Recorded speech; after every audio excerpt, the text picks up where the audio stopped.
Dekat tangan saya ni adalah emas 10 dinar yang mana beratnya 42.5 gram dan ini adalah barang kemas 916. Yang ini adalah 10 dinar 999 manakala yang ini adalah barang kemas 916. Saya tak ingat dah berapa gram, tapi kalau tak silap saya sekitar 20 hingga 30 gram. Persoalan yang saya sering ditanya, kenapa perlu beli gold bar atau dinar untuk pelaburan ataupun untuk simpanan? Sebab barang kemas ni juga emas dan dalam masa sama kita boleh buat perhiasan.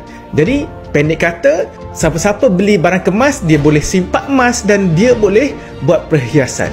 Kita kena faham, untuk memaksimumkan keuntungan kita dalam menabur emas, kita kena tahu asas-asas emas. Kalau barang kemas ada susut nilai ataupun spread value yang sangat tinggi, biasanya minimum 15%.